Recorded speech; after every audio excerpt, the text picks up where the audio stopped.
Today is Tuesday, June 30th, 2026. Coming up, a Roland Martin Unfiltered, streaming live on the Black Star Network. The Supreme Court voted on the citizenship issue, the 14th Amendment. Folks are excited, but Justice Correspondent Ellie Mistel says, pump your brakes.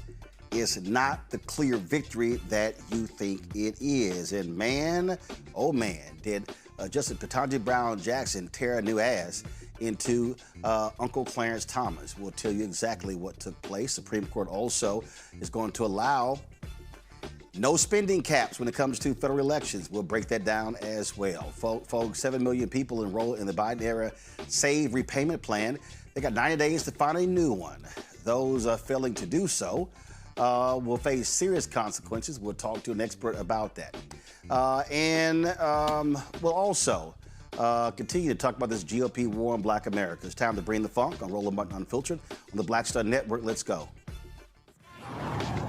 Whatever the biz, he's on it. Whatever it is, he's got the scoop, the fact, the find. And when it breaks, he's right on time and it's rolling. Best believe he's knowing. Putting it down from sports to news to politics. With entertainment just for kicks, he's rolling. It's on go, y'all. It's Roland Martin, yeah. Rolling with Roland now. He's funk, he's fresh, he's real, the best. You know he's Roland Martin now.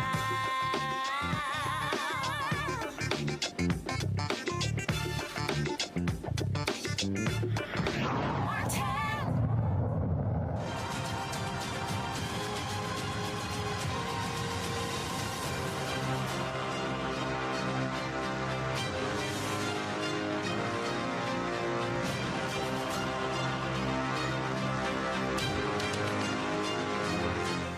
Today, last day of the Supreme Court's term, and a couple of decisions came down that are crucial. One of them dealt with the issue of the 14th Amendment and ending birthright citizenship. Donald Trump, the twice impeached criminally convicted con-man-in-chief, issued an executive order to end birthright citizenship.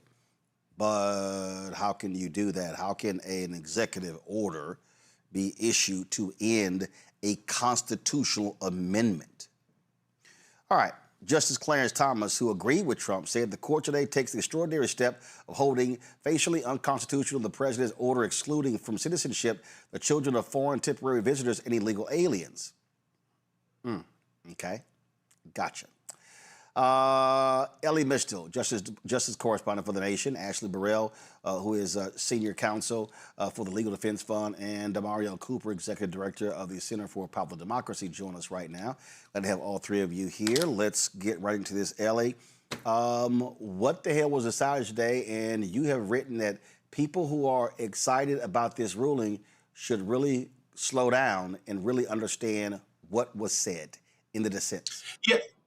Absolutely, Roland. Thank you so much for having me today. Yes, the court ruled that Trump's executive order is unconstitutional and that the 14th Amendment means what it says it means, right? That it's right there in our face. Everybody who is born here, regardless of the blood of their parents, regardless of where their parents come from, everybody who is born here is a citizen of the United States. That is the clear, plain language of the 14th Amendment. And the court upheld that 5-4.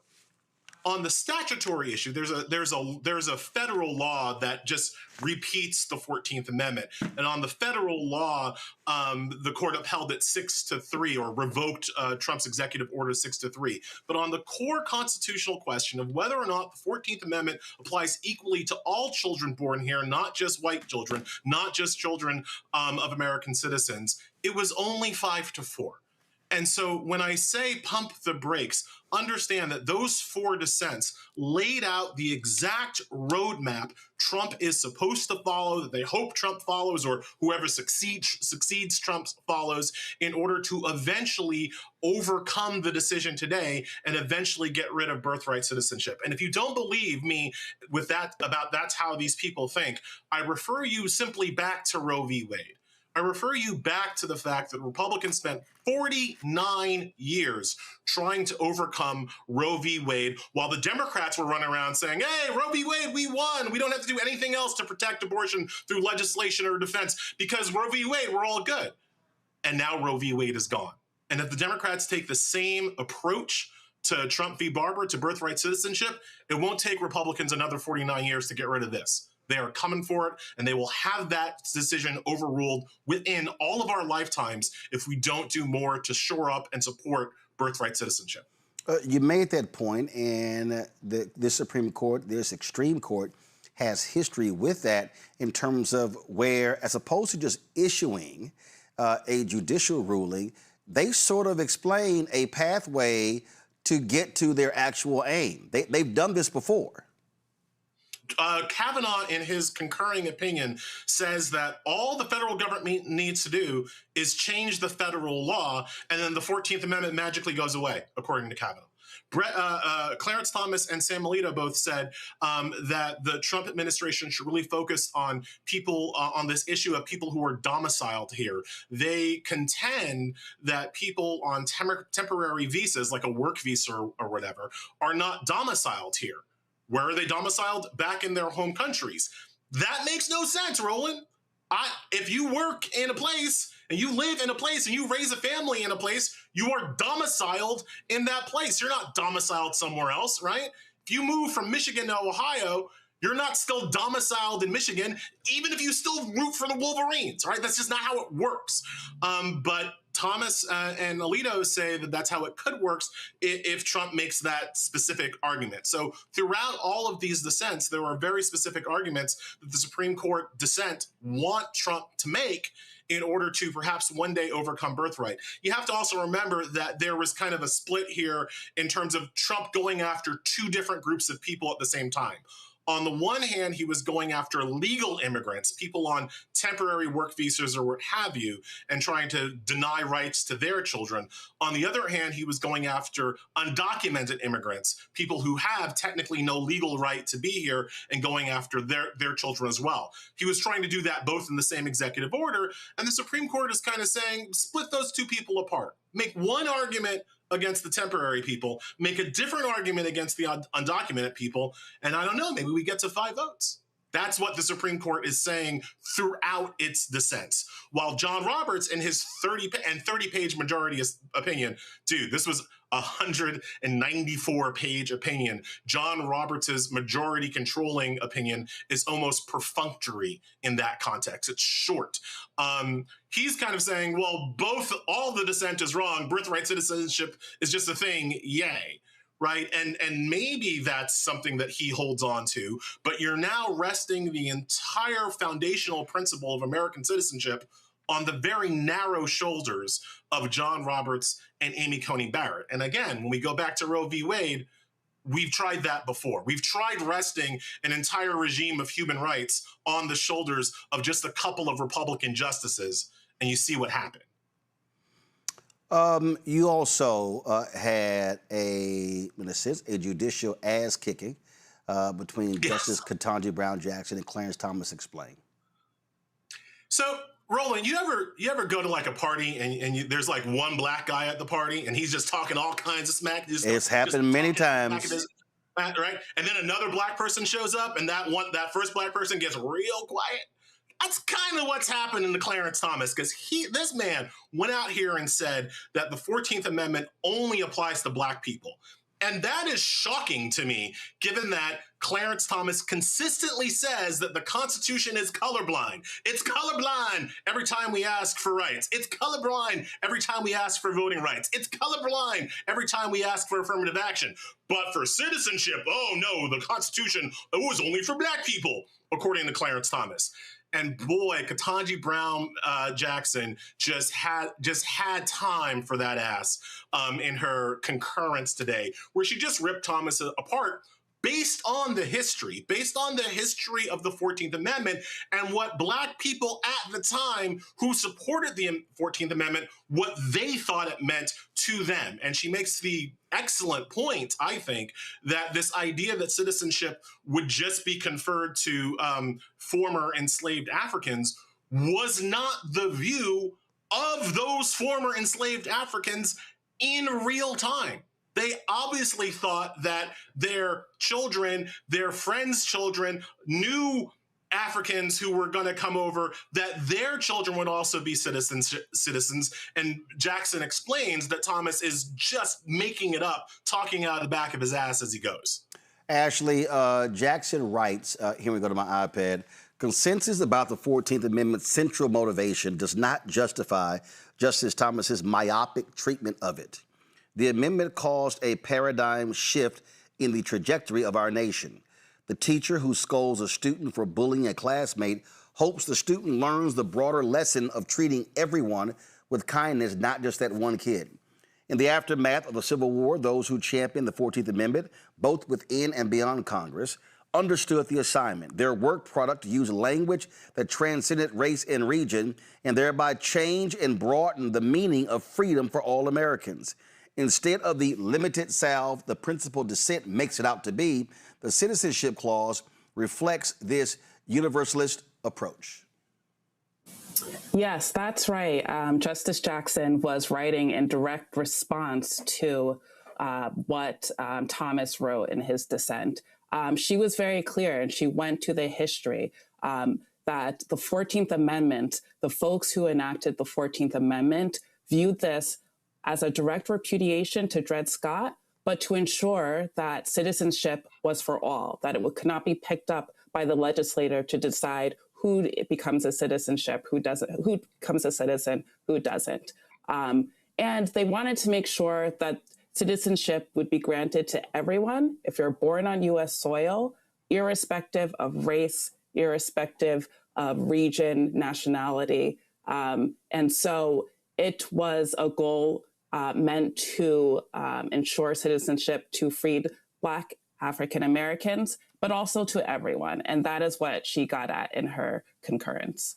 What's also amazing, Demario, when you read her concurrence, is that she literally lays out this history of what Black people had to endure, not being seen as proper citizens. You know, these people always talk about assimilate, and she says, well, they were deemed that they couldn't assimilate.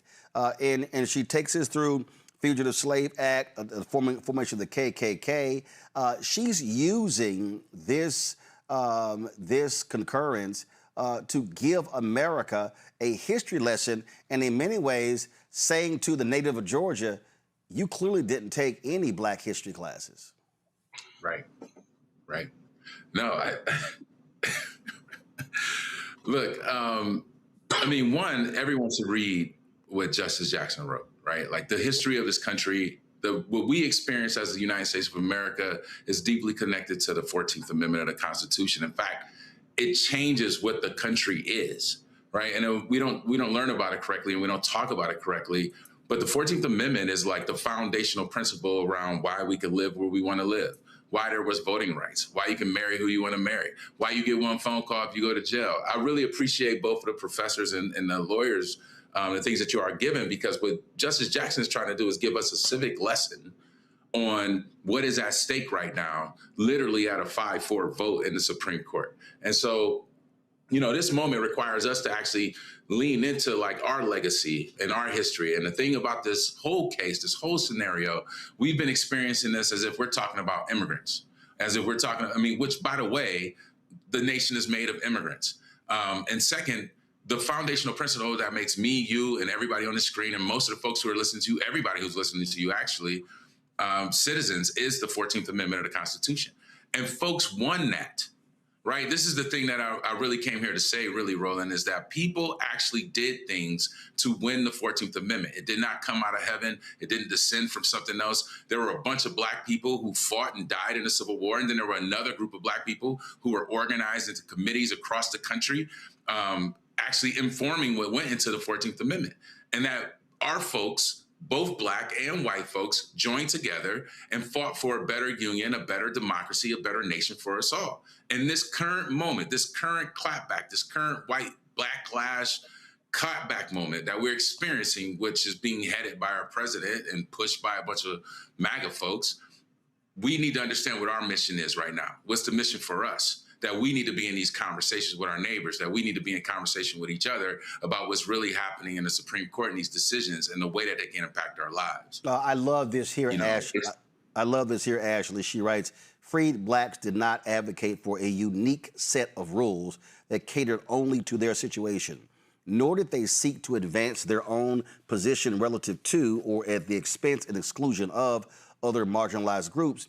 Instead, those whose gatherings helped galvanize the push for full equality understood that a diverse origin does not disprove a common nature, nor does it disprove a united destiny. The firmest foundation for freedom would require an anti-caste reset, both for his sake and for all ours, and would benefit all. That not only was a shot at Justice Clarence Thomas, it also is a shot at those ADOS and FBA people who, frankly, aligned with Trump on the 14th Amendment by saying it only applied to African Americans. Exactly. And there's another part of her concurrence where she says that the alternative account that the dissent attempts to put forward pitches Black Americans against immigrants when, and to quote her, the advocates who promoted the 14th Amendment did no such thing, and free Blacks fought for the shared humanity of all people. And that history is so important. The history that you just mentioned of organizing, freed Blacks in the North organizing to ensure what the 14th Amendment could be, to envision what it could be, expansive rights for all. And so I think her decision really highlights that. And it's a lesson for all of us, all communities of color, to be galvanizing, to be organizing, to create what the 14th Amendment envisioned and what these people who fought for the 14th Amendment, fought in the Civil War, right, envisioned for this multiracial democracy. Right now, we're really fighting for this.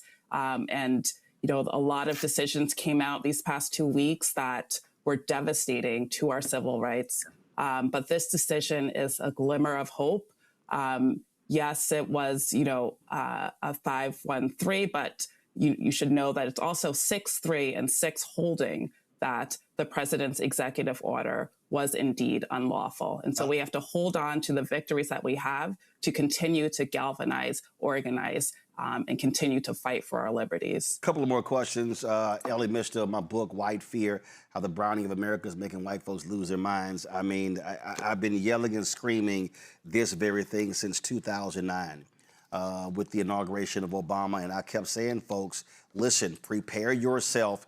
We are seeing the beginning stages of white minority resistance, and we better prepare for this war for the next 50 to 100 years. Well, that was 17 years ago. And now people are now realizing what I'm talking about. NPR accidentally published a story saying Alito was going to retire. We all are expecting this. In fact, someone posted that the Internet's Wayback Machine showed that that article was supposed to be posted on Friday. That means that Trump is going to get, more than likely, get a crack at his 4th Supreme Court justice. If Clarence Thomas retires, it'll be his 5th. A lot of people sat their asses at home in 2016, choosing not to vote for Hillary Clinton. Now they see what the result of that is. And so Ashley just said we have to hold on to these glimmer of hope. This is also what people need to understand, why November matters, Ellie. Why, if Democrats take control of the Senate, if they take control of the House, then they control that apparatus and they are able to stop a lot of things that Trump is doing. People watching and listening who are like, man, I don't care about this stuff, don't really understand that these rulings, these decisions can last more than a century or longer. And understanding that is why Republicans win. It's why Republicans generally kick our ass, because Republicans have trained their voters to be single issue voters. And one of the things that I've argued about with this Birthright case is that it is poised to become the next abortion case, right? Republicans want abortion. They're the dog that caught the car. And so they're looking for this new lost cause, this new thing to motivate their voters, to turn their voters into single issue voters on the Supreme Court. And birthright citizenship, being as close as it is, really might be that thing where they can now go out to their voters and say, look, you have to vote for Republicans because you have to control the Supreme Court, because controlling the Supreme Court is the only way we get rid of birthright citizenship. Democrats never have been able to get our voters to turn themselves into single issue voters on the Supreme Court, single issue voters when it comes to control of the third, and I would argue most important branch of government, because the Supreme Court, the judicial branch of government, is the branch of government that can veto the other two branches. Yep. No matter what legislation the Congress passes, no matter what executive orders the president signs, the Supreme Court can veto those. And so if you don't care about the Supreme Court, you don't care about who's running the government. And Democrats have never been able to turn Democratic voters into single issue voters on this particular issue. And we need them, because it's the single issue voter that can hold their nose and vote for a candidate that they don't otherwise like, right? Because they understand that something more important is in play. Republicans always understand this because of abortion, because of LGBTQ plus rights, and now because of Birthright. Democrats need to get that memo and need to start turning voters into single issue voters. DeMario, you want to comment? Yeah, I want to jump in because I think this is the type of issue and this is the type of time to clarify for the base what we're really up against and who these folks actually are. And like the way that when we think about the 14th Amendment particularly is critical, because the 14th Amendment was an amendment that was created from Black people fighting for it. Even in Justice Jackson's dissent, she's talking about, with her opinion, she's talking about how 600 local chapters of people had organized across the country to make sure that this thing was what it needs to be. And so when we think about, you think about the Second Amendment group, right? Folks who fight for the Second Amendment, they pinch their nose and vote for all kinds of stuff for the Second Amendment. I think what we've been creating in a popular democracy is defend the 14th Amendment, right? Like, how do we defend the 14th Amendment as a foundational principle that we can organize a lot of other things around, right? So if you go to our website, actually we have a website called defendthe14th.org. You should go there, you should sign the pledge, and then we can continue to organize. We have to organize. There's no way out of this. When we think about what the right really did, they organized from the ground for 40 years. They picked issues that were salient with their base. Part of the problem we face with the Democratic Party is that the base of the Democratic Party are the people who are being attacked right now, right? It's Black women, Black men, brown folks, the people that are being attacked right now. And the party should be coming out very strong defending the 14th Amendment. We should be talking about this. We should talk about the other violations of ICE. How can you have an amendment that says all persons get due process of equal protection under the law, not give them due process of equal protection and call them illegals? That doesn't make sense, right? And we actually have to figure out how are we connecting these things, right? When it says you can't have a caste system, that also means that you can't have an economic caste system. You know what I'm saying? There's other things in the 14th Amendment that we don't talk about either. It's not just birthright citizenship. There's clauses around how many people you're allowed to have in Congress based on the number of people you're allowed to vote in your state. That's in the second clause. The third clause is talking about people who were part of an insurrection because it was created after the Confederate Army had literally tried to overthrow the country. So there's a clause inside of the 14th Amendment that says if you aided and abetted an insurrection, you can't hold an executive office. Right. And right now we're dealing with a president that clearly has pardoned a lot of people who were part of an insurrection attempt. I mean, if you look at J6, so there's a lot of things inside the 14th Amendment that we need to understand. Mm-hmm. We also need to understand that you couldn't get back into the Union after the Civil War unless your state passed a 14th Amendment clause. So right now we really need to be about defending the 14th Amendment foundationally as a way to talk about what we need to do together. And actually, there's other pieces too when we think about corporate manipulation and perversion of the 14th Amendment, which is giving them more rights. If we want to talk about, I know later in the show, you're going to talk about how they've given more rights for wealthy people and corporations to influence our democracy. So this is a crux. This is a key piece of our Constitution that connects a lot of the things that we care about. And right now, we got to stand up for it. Also, July 9th coming up, right? Everybody celebrates July 4th as the 250th. We're doing this whole thing around the 250th. But July 9th is the ratification of the 14th Amendment of the Constitution. It's our actual 4th of July. If you're a Black person, a woman, a non-landowning white man, if you're anybody outside of that, then actually July 9th is your 4th of July. We should be celebrating that. And our organization is actually going to be in front of the Supreme Court on July 9th. We're going to do a large 1,000-person gathering and protest and really a march and celebration on July 9th. And we're going to like lean into what we need to do to actually create a country that we can live in and be sustained, a democracy that actually works for the next 250 years. That's like the work we need to get about right now. We need a vision like, what is the next 250 years going to look like? And what does it mean to be an American? And who's going to get to decide who is an American? And what's the kind of country that we want to live in? You know, I believe we're the patriots. We're the actual patriots, especially Black folks in the country. We're the people who care about the words in the Constitution. There's a bunch of people like us. You all should join us. It is our time to stand up and do something together right now. And we're seeing that from the attacks at the other side of the grass. And it just the conscience of the country. Oh, listen. Dr. King often said, "America, be true to what you put on paper." And so, in fact, that was a photo of C.T. Vivian, Ambassador Andrew Young. It was Joseph Lowry, John Lewis, and I think it was one more. And Holder said to me, those were the second founding fathers. He was just talking about in terms of that particular photo. Ashley, I want you to close us out to the point that DeMario just said. Here we go to my iPad. See, when we talk about the 14th Amendment, Ashley, we often only talk about birthright citizenship.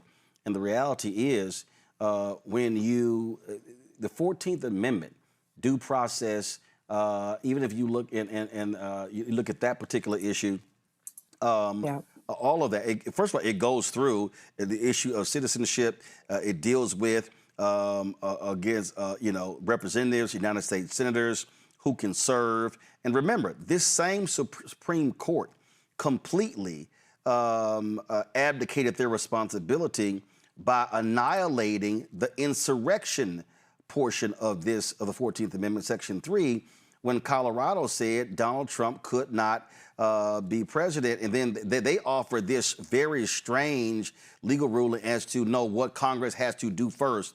But the 14th Amendment dealt with, it says right there, person, if they shall engage in insurrection or rebellion against the same or given aid to comfort the enemies thereof, boom, right there. And then, of course, it deals with the public debt as well. So the right, they've attacked the 14th Amendment, the Equal Protection Clause. That 14th Amendment, the basis of this has expanded. And the reason they also want to bring the 14th Amendment down, because they also want to get rid of same-sex marriage and all of the other laws that have been passed and reaffirmed as a result of due process and the Equal Protection Clause. Yeah, and, we see the 14th Amendment being flipped on its head. Just last week, this very same court struck down the TPS for Haitian people here on TPS status using the 14th Amendment, saying that they could not find a violation under the 14th Amendment. They did not see discrimination, racial discrimination, despite all those statements made by the president, made by the former, DHS secretary. They said that doesn't show racism, that doesn't show discrimination. That is why it is so important to know our history, right? To be able to fight back on these narratives, these false narratives. And when you know your history, you're able to show that you're able to prove your case, you're able to prevail. And I think that this case was successful in part because history was on our side, the law was on our side, the facts were on our side, but should have never even come before the court, right?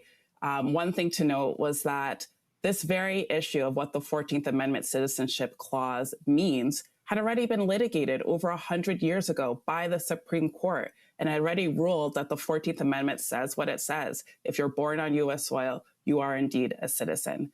But yet, it made its way up to the Supreme Court again and was a close call. But I think that we should still celebrate this victory. As you noted, we're about to head into July 4th weekend, July 9th, to celebrate, the anniversary of the 14th Amendment. And so I think that this decision has to serve as, a modicum of hope amongst a lot of disappointing decisions this term, and that we have to continue to organize, galvanize, and just hope for a better future and for a multiracial democracy. I'm going to give Ellie the last word in responding to this, Ellie. You said something earlier, and then Ashley just said something. And as she was talking, I thought about what you said. This is what it also speaks to when she said that it was adjudicated and decided 100 years ago. This is what the right understands. And you already said it, that the Supreme Court is supreme. And the reality is there is no such thing as precedent. Every time there is a hearing for the Supreme Court, they bring up stare decisis. And that was always brought up when it came to Roe v. Wade. And to your point, Democrats leaned on that. Democrats said, oh, stare decisis, Roe v. Wade is decided. No, what this extreme court has made perfectly clear, we don't give a shit what any previous court decided. We have the authority to issue a new precedent. And actually, and what they've done is they used Plessy v. Ferguson, Dred Scott decision, and Brown v. Board of Education as part of their argument. They say, wait a minute, Dred Scott was precedent, Plessy v. Ferguson was precedent, but then those were overruled. So they don't care about precedent. So to your point, absolutely, they're going to play the long game because for them is how can they establish, let's be real clear, a theocratic republic. They want to establish a white Christian fundamentalist nation, a white nationalist nation, and they know if you capture the courts, the extreme court, the appeals court, the federal judiciary, and then, of course, on the state level, state Supreme Courts, you can have your run of this country. The white and the right never take a loss as final, right? They never take defeat as the final answer, right? They always act like it's a temporary setback, and then they get about clawing and scratching and scraping to find some other way to get what they want, which is white supremacy, which is them lording over their power over everybody else. I like to remind people, think about how many times you have heard, you have read a story about they found a Klan robe in somebody's closet, in somebody's attic, and so, right? Like, it comes out of nowhere, right? And whenever I hear one of those stories, and there are a lot of those stories, I always want people to remember what that means is they ain't never throw the Klan robe away. They ain't never throw it away. They might put it in the closet, they might put it in the garage for a little bit, but it's always still there. And they're always waiting for the day where they can bring it out again. And that is how the whites and the right always react whenever they take a temporary setback at the Supreme Court. They never stop fighting. In response to that, what I also say is that Black people, we're undefeated because we ain't never stopped fighting neither. We always fight too. But the Democratic Party writ large, liberals writ large, sometimes we get so far out ahead, no offense, Roland, but we start acting like the San Antonio Spurs, right? We start acting like we done won the thing when the game ain't over, when the buzzer ain't sound, right? And so that's what we have to take with Birthright. Yes, today was a victory, a close victory, but that was game one. And this is now a 7-game series to defend Birthright citizenship, and we won the first round. All right, then. Ellie Bistel, Ashley Burrell, DeMario Cooper, we certainly appreciate it. Thanks a lot. Thank you. As we were, as they were talking, I could not help but think about the Watergate hearings and Congresswoman Barbara Jordan when she delivered her amazing speech that has often been recited. Listen to this. A lady from Texas, Ms. Jordan, for the purpose of general debate, not to exceed a period of 15 minutes. Thank you, Mr. Chairman. Ms. Jordan. Mr. Chairman, I join my colleague, Mr. Rangel, in thanking you for giving the junior members of this committee the glorious opportunity of sharing the pain of this inquiry.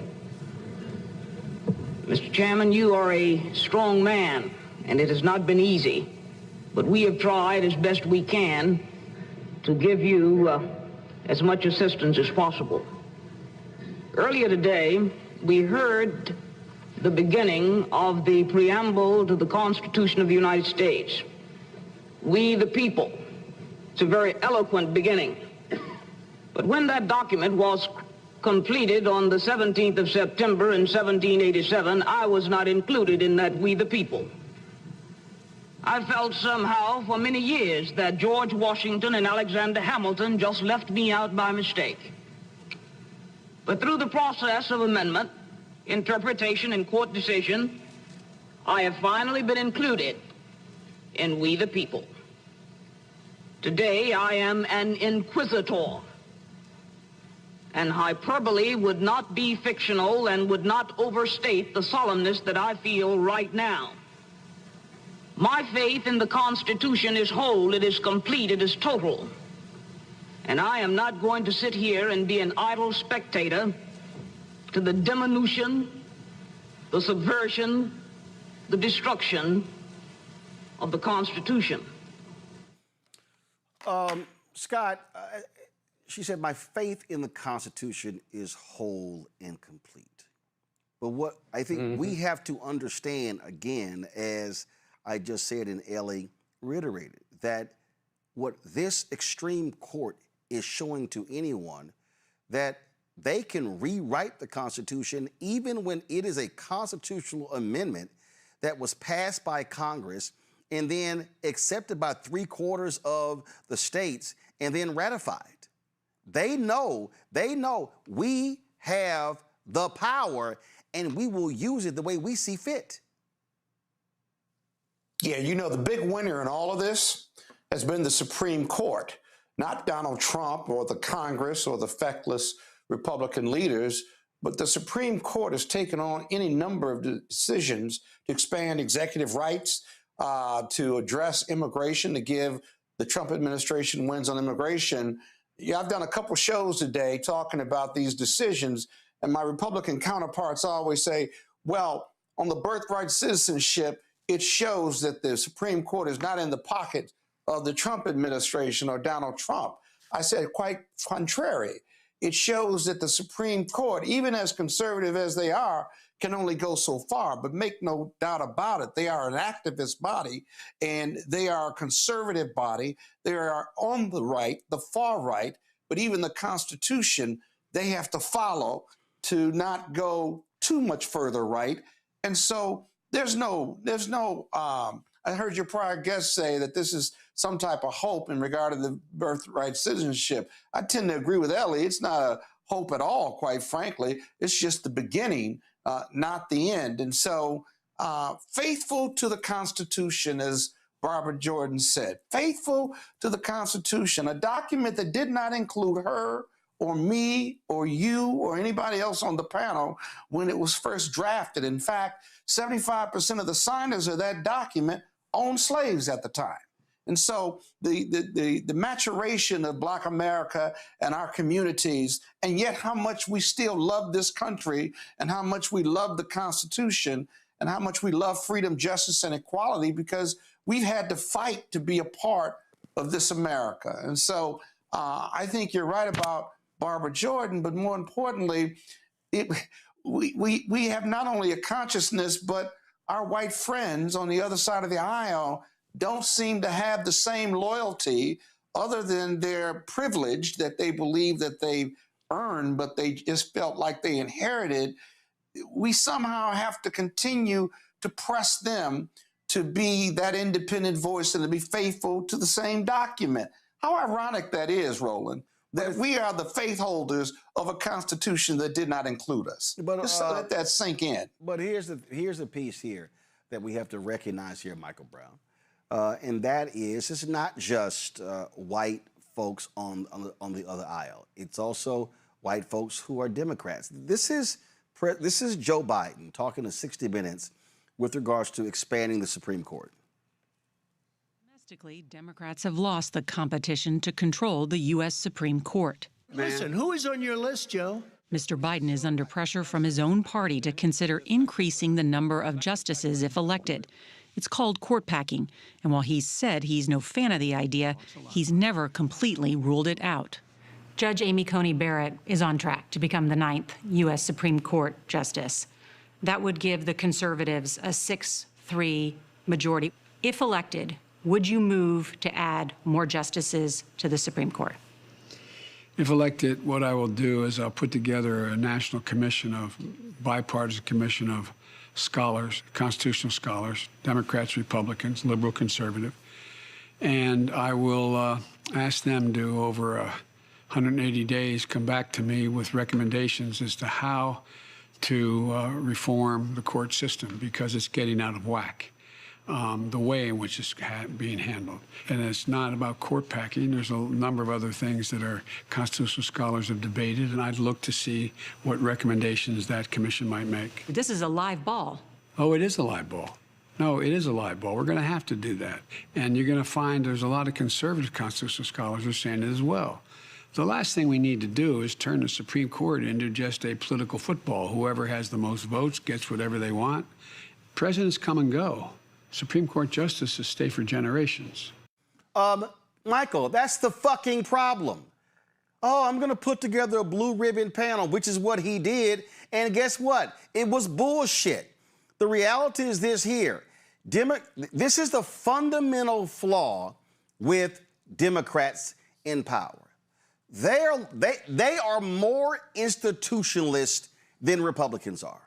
Democrats are about how do we maintain the institution? How do we respect the institution? How do we do all of that? Republicans are like, yo, blow this shit up so we can get what we want. That's their position. And so Joe Biden was wrong. Joe Biden and Hillary Clinton were both wrong when they said, oh, when Donald Trump goes away, then the old Republican Party is coming back. Not realizing that that is today's Republican Party. That answer before the election and then how he behaved when he got in is a part of the problem. Obama, same way. I can go back and forth. Democrats kept thinking, oh, no, those things are settled. They're going to respect a previous Supreme Court decision, not when you have a hardcore activist court. And when this court, when they got rid of Sandra Day O'Connor, when she retired, when Anthony Kennedy retired, and they added Alito to Thomas with Roberts, and Roberts was like a Trojan horse chilling and waiting, the same Roberts who learned under that racist William Rehnquist, and then all of a sudden they got Gorsuch and Kavanaugh, and then Coney Barrett. When they got that 6th vote, they were like, yo, it's all good. We can lose one of y'all, we still gonna win. Yeah, I wish Roland, how are you? I wish my constitutional law professor had just answered yes. I'm in favor of court packing. If the But it's no. Stop right there. No. We gotta stop. We gotta stop using their language. It's not court packing.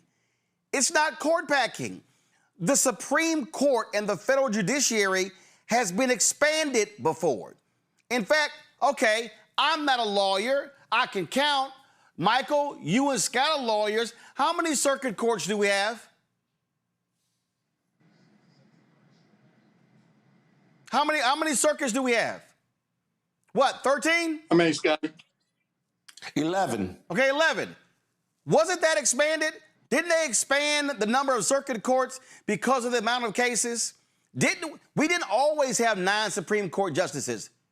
And so we've changed. So my whole point is, if we use the court packing language, Michael, then we're using the language. We just saw in Utah where Republicans lost at the Utah Supreme Court when it came to a the gerrymandering case. You know what they did?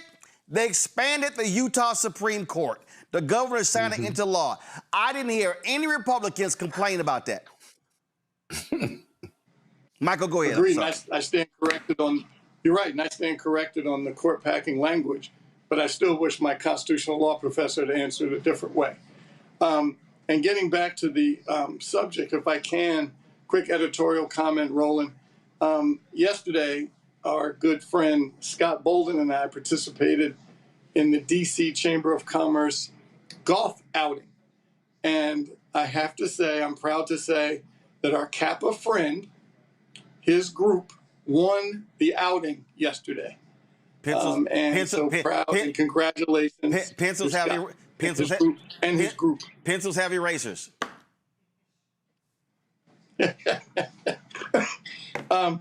When you mentioned some about the party and your prior panel talked about why Democrats don't take the courts as seriously as Republicans do. We had, not every general election, but we have gotten into this pattern of Democrats like to fall in love with a candidate rather than winning. That seems to be more important. And so when you don't get exactly what you want, you either stay at home or you say, well, I'm not going to vote for this particular person for whatever reason. And we have yet to take the court issue as seriously as Republicans have. And until we start to get a little closer, or frankly, succeed what their thinking is about the court, we're going to always be kind of in this defensive posture of these kinds of cases. And so your prior panel was exactly right to tackle that particular issue and to talk about it. We can probably count on maybe less than one hand how many actual Democratic nominees for president were more concerned about winning rather than being the perfect candidate. And we have to somehow also get back to that. But again, congratulations. When Coney, the last time a Democratic president appointed the Chief Justice of the Supreme Court was a year before my parents were born in 1947. That was the last time a Democrat appointed the Chief Justice of the Supreme Court. The reality is this. For my entire life, all 57 years, 58 in November, Republicans have run the Supreme Court. They've run the Supreme Court. And whoever runs next in 2028 should say, yes, I want to expand the Supreme Court. They should. And what they should say, Win Cooney, is this is not new.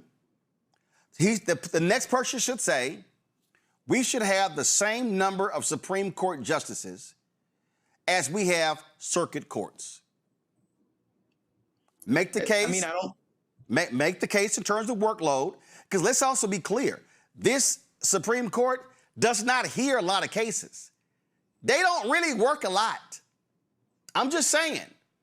It's amazing how light their caseload is. And so you can make the argument, but Democrats and progressives had better get real damn serious about the federal bench, because this is where the most power lies. That's why all them Simple Simon punk-ass Negroes who were talking shit under Biden-Harris, who were like, you keep bringing up how many federal judges Biden appointed. I'm like, you damn right, you dumbass. Federal judges wield enormous power, and we will be stupid to act like the person sitting in the Oval Office is not no big deal based upon who they appoint to the federal bench. I totally agree with that, Roland. I think when we really think about some of the challenges with the Supreme Court, it's the one way that we've really paid homage to, our English colonialist roots, in that there is no term limits on the Supreme Court, right? So what we see is exactly what you elucidated. We see people that are appointed, that are dying out in office, right? We see that there's no way that the liberals have been able to get even a foothold in the Supreme Court. And so the only way to restore any type of ideological balance is to propose adding more justices to the Supreme Court. Now, I battled with this in my mind as you were talking, Roland, because I was like, man, do we really want to be like them? Do we really want to change the rules of the game to win? But I've come to the conclusion it's the only way to win. It's the only way to reverse stolen appointments. It's the only way to safeguard democratic rights. And if we look back far enough, it's actually an historical precedent. Like you said, Roland, when you were talking about the circuit courts, if you look back far enough, between 1789 and 1869, the size of the Supreme Court fluctuated and it was changed 6 times. So even though that hasn't necessarily been done in modern contemporary day, it has been done historically, and thereby we know there's precedent set that it could be happening again. Look, it's real. It's real, Scott, and folks better wake up. Yeah, you're absolutely right. You know, the problem with the Democratic Party, they like memos to be right about, and they're institutionalists, right? As opposed to understanding politics is about getting one more vote than the next guy, win at all cost. And when you got some Republican conservative political gangsters on one side, and then you got these institutionalists on the other, the street fighters who got the guns versus the knives, the guys with the guns are going to always be there. And we got to change our game plan. We don't have to be right.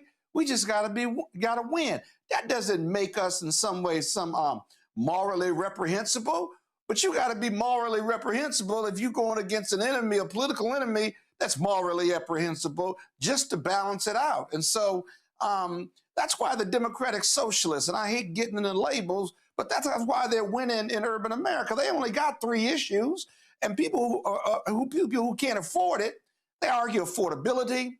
They hate the Democratic institutionalists because they believe that they've let Trump get away with murder, including winning 2 elections against 2 women. And then also, we don't fight hard enough. They want to fight harder. They want to take out the guns to go match to match in a street fight because they know they're in a street fight, if you will. Now, if they win, they're going to move to the center because the politics of governing is different than the politics of campaigning. It's a popularity contest, right? But that's why they're winning. And Democrats, I just wrote a piece on this. Democrats, institutionalists, need to learn from the Democratic Socialists in these elections in urban America in order to be armed instead of fighting within the party. Join forces with them to the extent you can, their permanent interests, and go forward. But until the Democratic Party understands that people of color and gay Democrats are the core of the party, and that they can't win, and white America has abandoned the Democratic Party and has since 68 or 69 under Lyndon Johnson, you and I have talked about this, then they're going to continue to struggle to win elections at the national level or the White House because they cannot, their white privilege will not allow them to embrace the fact that people of color are the base of their party. And the only time they've won recently with Barack Obama and Clinton was when they put money behind and energy behind getting the black and brown vote out. It's so simple, and yet our white leaders in the Democratic Party struggle because of their privilege to really embrace that. They can't wait to attract the poor white male or female voter, the working class voter, the rural voter, and it's just not going to happen. You know, if you do stuff over and over again and you get expecting a different result, you know, that's silliness, or it makes no sense whatsoever. And we're still stuck in stupid with the Democratic Party. Well, folks better wake up and realize how vitally important the Supreme Court and the federal courts are, because I'm telling you, what you're seeing is these people are trying to lock in power, and when they can get a judicial ruling, it is harder to overturn a Supreme Court ruling than it is a law in Congress. Folk had better understand that. Let me go to a break. I'll be right back. Roland Martin Unfiltered on the Black Star Network. All right, folks, let me tell you about Chapter. Now, if you're on Medicare or about to be, the system is not set up to work for you. Too much fine print, too many plans, and too many people making money off of your confusion. And look, we're used to this. We're no strangers to systems that don't have our best interests at heart. But we don't have to accept it when it comes to Medicare. That's why I'm telling you about Chapter. Their advisors are independent and honest. In fact, they're the only Medicare advisors that compare every plan nationwide. And they're focused on one thing: what works for you. If there's a better plan out there, they'll find it. If you're already in the right one, they'll tell you that too. There are no games. Just last year, people who switched with Chapter saved an average of $1,100. It's 20 minutes and a real person. It's completely free. My parents actually have already called. My mom sent me a text. Folks, give Chapter a call at 724-264-8281, 724-264-8281, and connect with someone you can trust. Folks, these are the kind of services that we need for our audience here at Roland Martin Unfiltered and the Black Star Network. So call Chapter right now, 724-264-8281. Me, Sherry Shepard, and you know what you're watching, Roland Martin Unfiltered.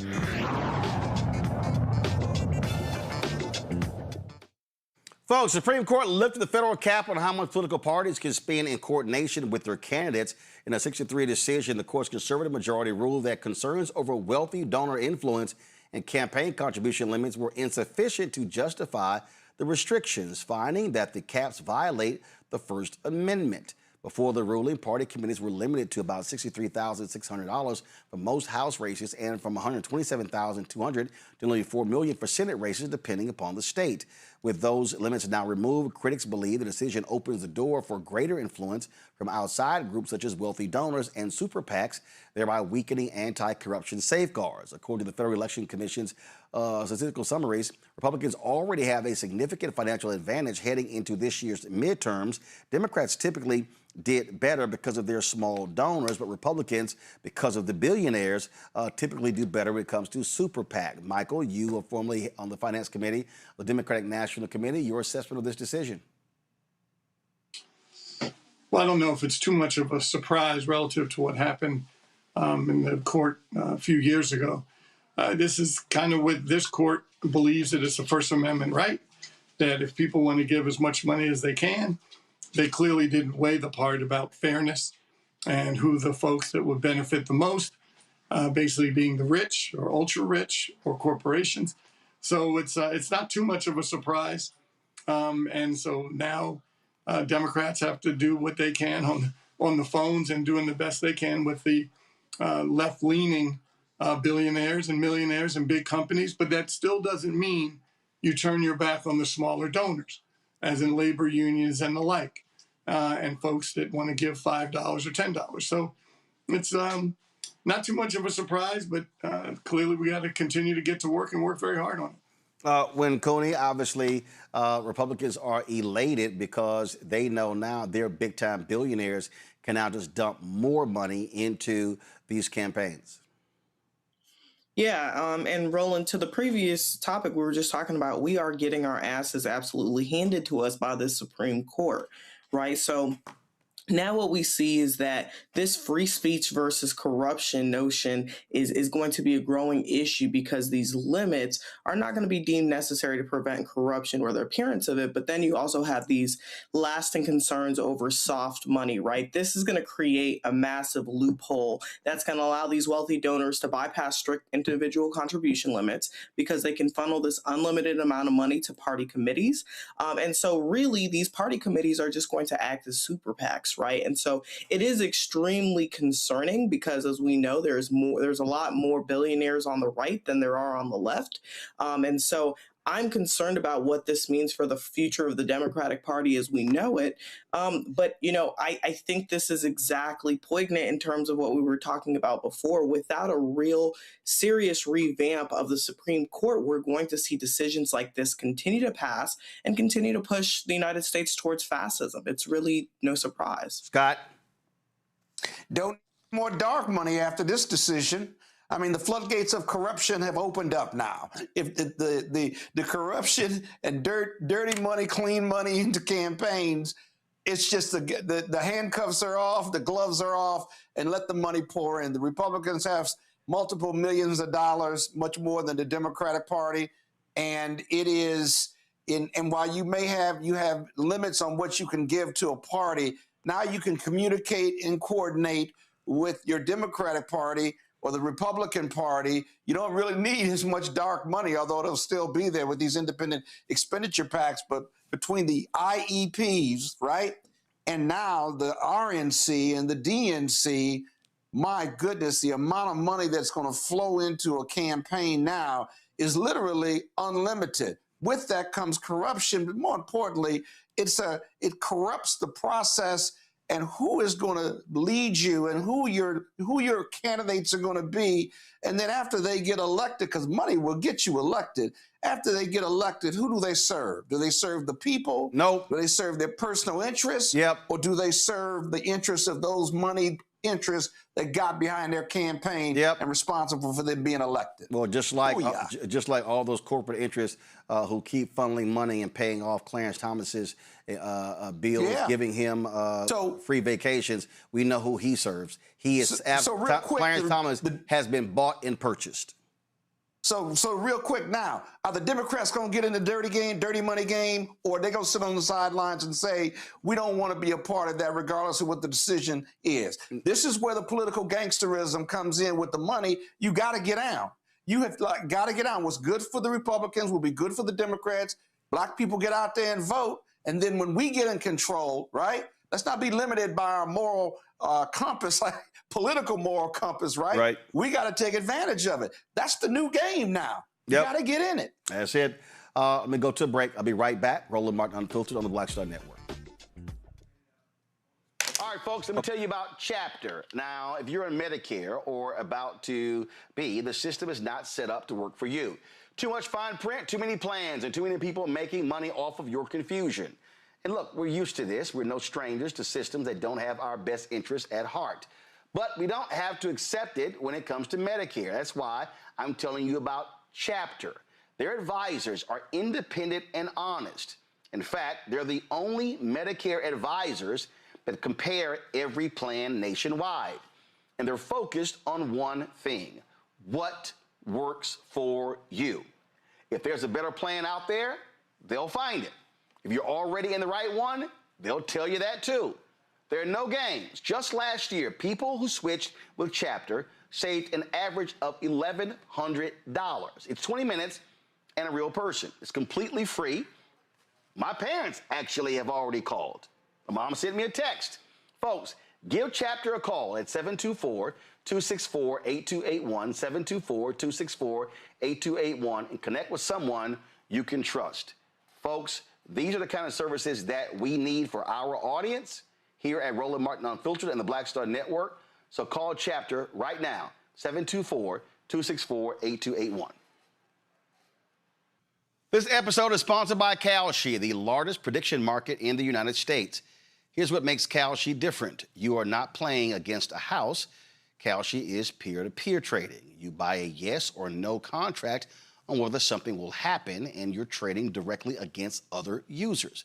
Think of it like buying or selling a stock. The line isn't set by some algorithm working against you. It moves based on where the money goes. Public opinion actually sets the price. So you look at the World Cup right now. England is trading at 88%, meaning a $100 trade pays out to $111.50 with a correct prediction. And as that probability shifts, you can buy in or out of your position at any time to lock in a profit or cut a loss. Kalshi is a CFTC-approved, federally regulated platform, which is why it's available all across the country, including California and Texas. Download the Kalshi app and use code SOCCER10 to get $10 when you trade $10. You can also sign up at Kalshi, KALSHI.com/R/SOCCER10, the number 10, which auto applies the code at checkout. Kalshi, trade what's next. Hey, what's up? Geek Tony in the place to be. Got Kicked Out Your Mama's University, creator and executive producer of Fat Tuesdays, a hip-hop comedy. But right now, I'm rolling with Roland Martin, unfiltered, uncut, unplugged, and undamn believable. You hear me? With medicine and science under attack, I want to keep you and your family informed and healthy. I'm Dr. Ebony Hilton, and I knew at the age of 8 that I wanted to be a doctor. So I studied hard and became the first African-American female anesthesiologist hired at the Medical University of South Carolina since its opening in 1824. And I always say I was made into a doctor, but I was born to be a mom. And as a new mom, wife, sister, daughter, and friend, I understand how frightening a medical crisis can be. I care for individuals on some of the worst days of their lives, and it's my mission to provide you with a safe space to gain clarity on issues affecting your mind, body, and soul. I recognize that there are health disparities, particularly as it pertains to race, and I want to help bridge the gap between you and your healthcare providers. Join me every Thursday for Second Opinion on the Black Star Network, where each week I'll invite experts from various medical fields to share the latest health news. We'll discuss topics such as the vaccine debate, mental and sexual health, medical bias, infertility, menopause, andropause, nutrition, and aging. Together with my medical colleagues, we aim to provide you with a second opinion. Don't miss it, Thursdays only on the Black Star Network. Hi, I'm I'm Jo Marie Payton, voice of Sugar Mama on Disney's Louder and Prouder Disney Plus, and I'm with Roland Martin on Unfiltered.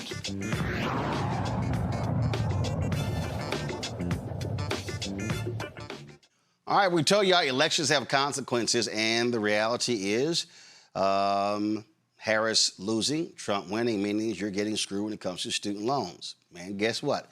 Starting tomorrow, July 1st, significant changes to the federal student loan system will be implemented under Trump's pathetic, big, beautiful bill. More than 7 million borrowers currently enrolled in the Biden-era SAVE repayment plan will have 90 days to select a new repayment option as the program is being phased out. Those who default on their loans may face wage garnishment, loss of tax refunds, and severe damage to their credit scores. These changes are expected to affect black borrowers disproportionately. According to the Center for American Progress, nearly half of black student loan borrowers have defaulted on their loans. We're going to be talking about that with a guest shortly. But this thing right here, it goes to show you when we're talking about, again, elections matter. We can go over a host of issues. And this is what I've been trying to tell people all across the country. And I've been saying this till I'm blue in the face. And you know, people sit here and go, oh, my goodness, why do you make a big deal out of this? Why do you keep talking about this here? Because we're going to continue to talk about it because we have to learn to connect the dots. And there are lots of people who are watching right now. There are a lot of people who we know, especially a lot of young folks and others, who believe that, you know what, I think, I can check out. It really has no impact on my life. So therefore, I don't really have to pay attention to these things because I think it's just a whole bunch of drama. And so I see these people. I see them commenting on my social media. Oh, here y'all go again. Y'all trying to scare us or trying to scare us into voting. No, what we're trying to lay out to you are the consequences of when somebody else gets in. Tomorrow, I'm going to be in Fort Lauderdale, and we'll be live streaming this event. It's called We the People. We're going to be at New Mount Olive Baptist Church, 400 Northwest 9th Avenue in Fort Lauderdale. Norm Nixon, former LA Laker great, is going to be moderating the panel. Tracy Jones is on the panel. I'll be there with Dr. Rosalind Osgood. Performing is Kia Rashid. Why are we having this We the People Coalition event? It's real simple. We have to begin to teach people how the dots are connected. There is no facet, there's no part of your life that politics does not touch. There's none. The food you eat, the water you drink, the air you breathe, the clothes you wear, what's on your feet, I don't care what it is, politics plays a role in it. The car you drive, if you don't drive, if you utilize public transportation is politics. Oh, you might say, well, I can do Uber, Lyft. Politics plays a role in that. Cabs, role in that as well. We could talk about regulation. We could talk about safety. Oh, the apartment that you're living in, the home you're living in. There are building codes. There are inspectors. That's government. There's nothing that exists in your life that government does not have a role in. So why in the hell would we check out of a process that impacts every part of our lives? And so this is really where we are. And here we are going into July. So we have July, August, September, October. That's 4 months. We literally have 4 months to make a decision as to how we are going to organize and mobilize people when it comes to the upcoming election.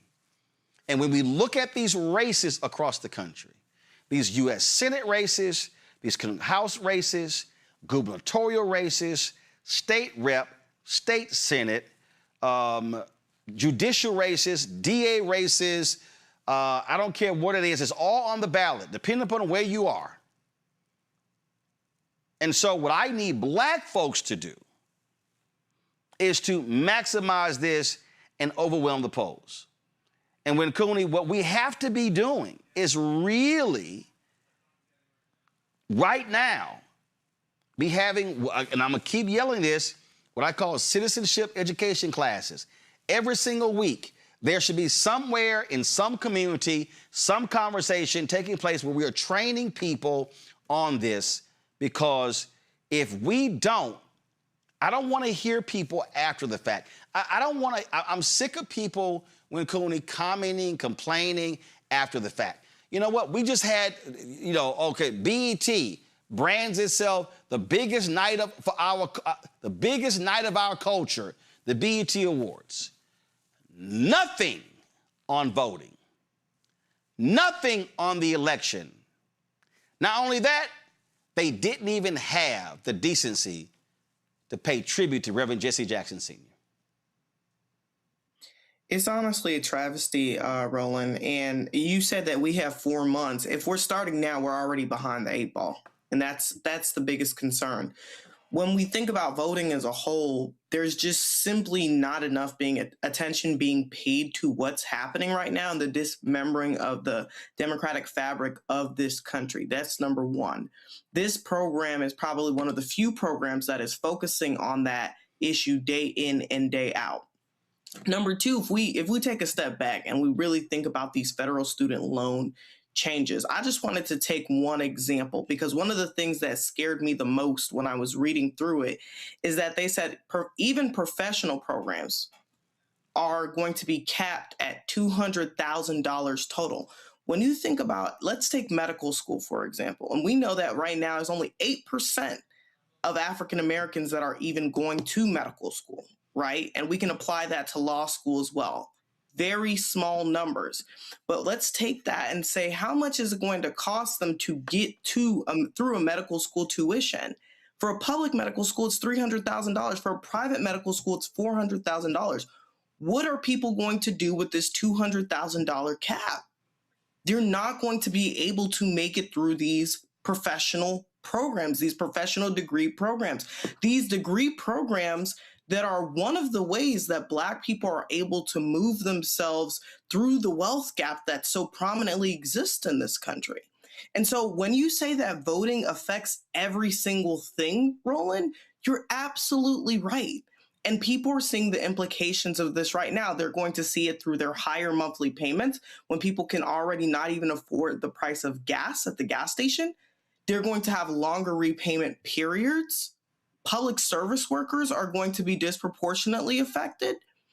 There's so many ways. Let's not even talk about how it's going to disproportionately affect HBCUs and the students that won't be able to attend because they can't, receive these federal loans. So, honestly, if people aren't paying attention, if people aren't waking up, and shame on BET for not paying more attention to it, when you have capped the largest African-American audience in this country on one night, and you're not using it to draw attention to the upcoming elections, shame on you. That's something that politicking we do every single week. We have conversations with these elected officials, but we need to see this being done on bigger platforms daily. This has to become a life or death issue, because that's exactly what it is. Well, this is unfortunately what happens, Scott. And listen, BET is real clear. It's about entertainment.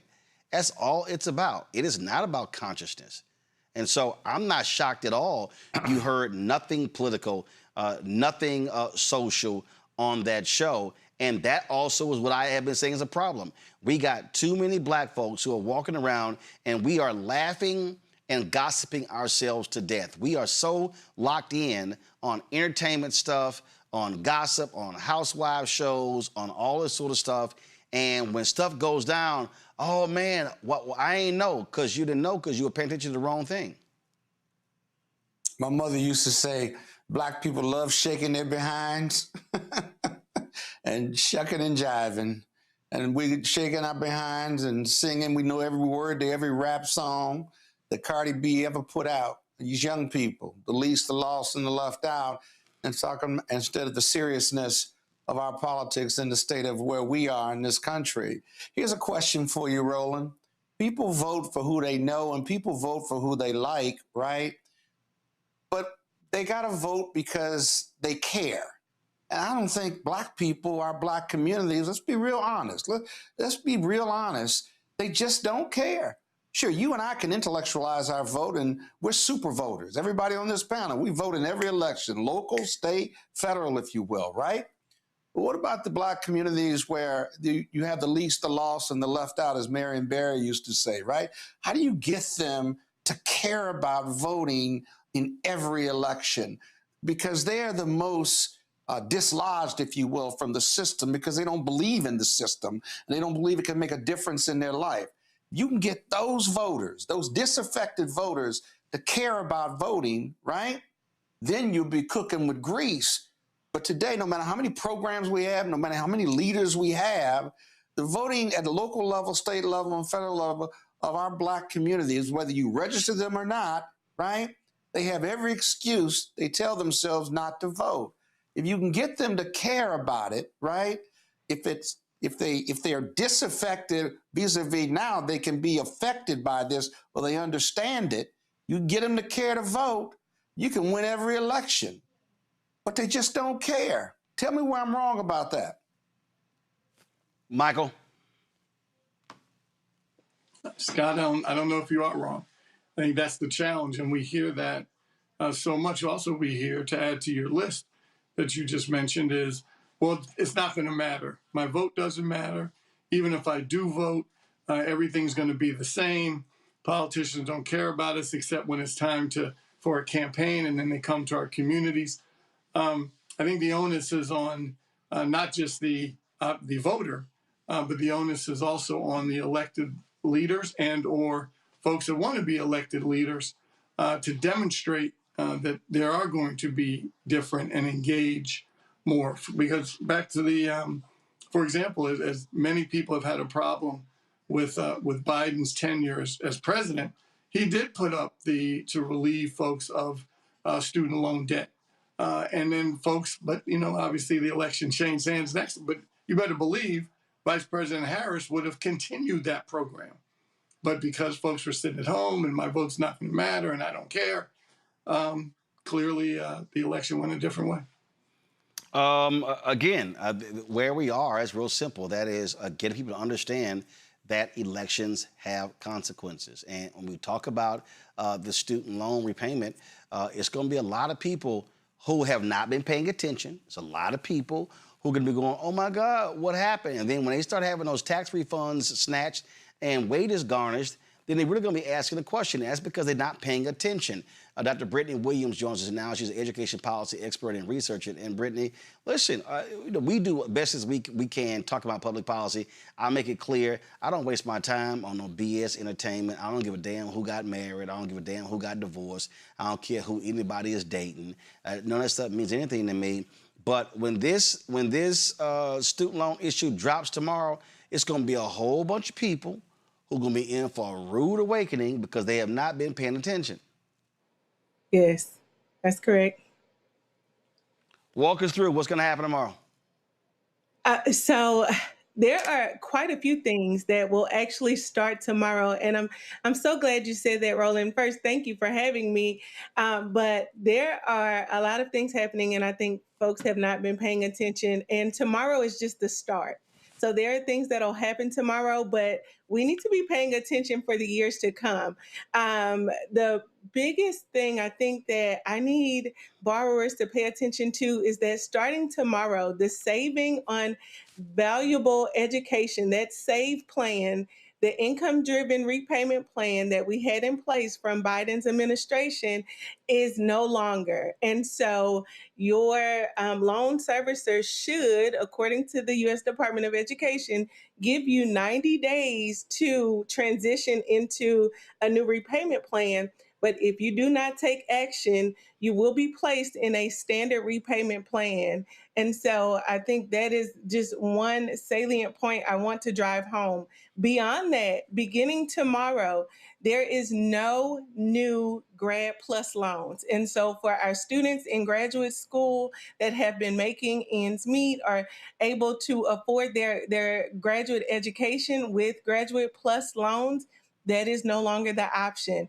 And Another thing that I think parents may not have been paying attention to, but for borrowers that have taken out Parent Plus loans, there are changes coming to their eligibility for repayment plans as well. So I said a lot, I'll pause, but we have a lot happening, and tomorrow is just the start. Okay, so walk us through when you talk about the Parent Plus loan, what happened there? So with our Parent Plus loan, in order to remain eligible for any income-driven repayment plan that those loans may have been put in, before tomorrow, borrowers should have already consolidated into a direct consolidation loan.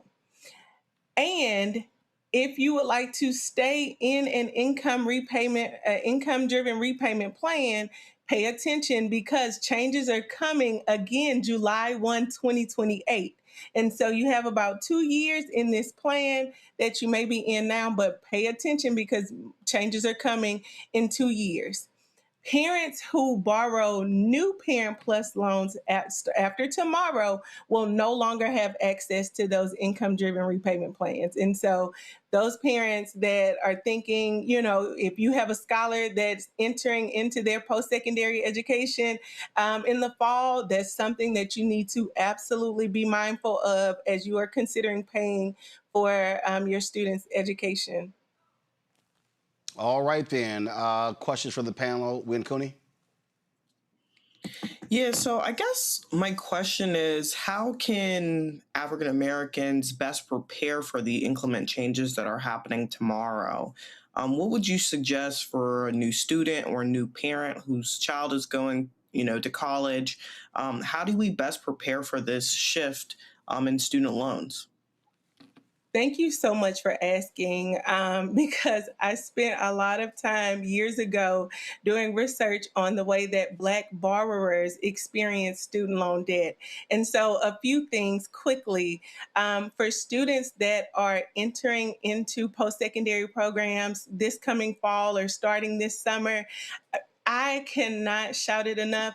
Continue to search for scholarship opportunities because our student loan amounts, as we knew it before, things are changing. I think that things will continue to change. We already know that some things will be continuing to change. And so we need to begin to rethink the way in which we have been paying for school. And one of those will be to, search high and low for external and internal scholarship opportunities at the institution.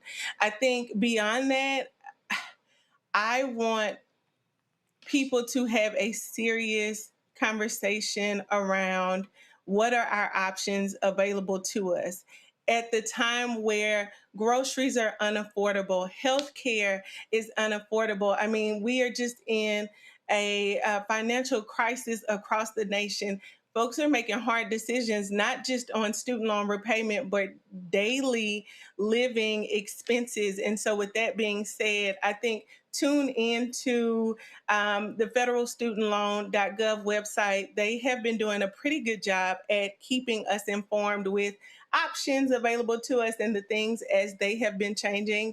And then there has been a myriad of think tank organizations that have been putting out pieces to keep the public informed. But this will take a community effort. This will take outreach efforts. We need to be sharing this information amongst each other. We need to be having conversations with our youth. I will say, for me personally, education changed my life. And so I'm not saying to choose not to pursue post-secondary degrees. I'm a first-generation doctor in my family. I am very proud to come from humble beginnings, and I know that education played a huge part, but we have to come together as a community and start having some critical conversations about the ways in which we will, if we must borrow, you have to be more responsible than ever. And this is going to be a community and a family decision that we have to have. Scott?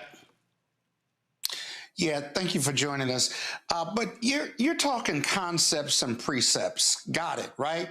But for the average person listening to this show right now, if I'm in that system, if I've borrowed already and I'm in payback position, whether it's a Parent Plus loan or some other loan, right? Tell me the top 3 things I need to be doing after tomorrow to get myself out of this this more onerous payback plan.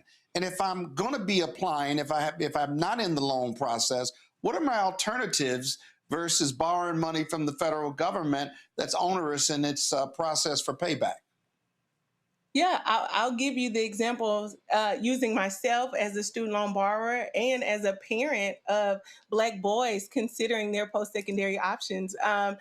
What I did specifically was I logged in to my student loan portal. So number one, you need to know who your student loan borrower your student loan owner is. As the borrower, I think we saw a lot of changes in the last year or two in terms of MOHELA taking on a lot of student loan accounts. And so folks may not know specifically who their student loan owner is. And so we need to find that out. That's number one. Number two, look at the payment plan options. The Federal Student Aid website has a simulator option where you can see they're not getting rid of all of the repayment plans. So you have an option to go in and still see what you're eligible for. And beyond that, if you find that what I'm being projected is something that I cannot afford, pick up the phone and call your student loan owner, call MOHELA, call Nelnet, call whoever has your loans and have a conversation with them and talk through those options and let them know this is where I am and they have to provide you with options. And if you don't get an answer, and I recognize that this will take time, but I think it is so important. If you don't get an answer today, call back tomorrow. We have to be diligent and persistent in order to be able to get the support that we need.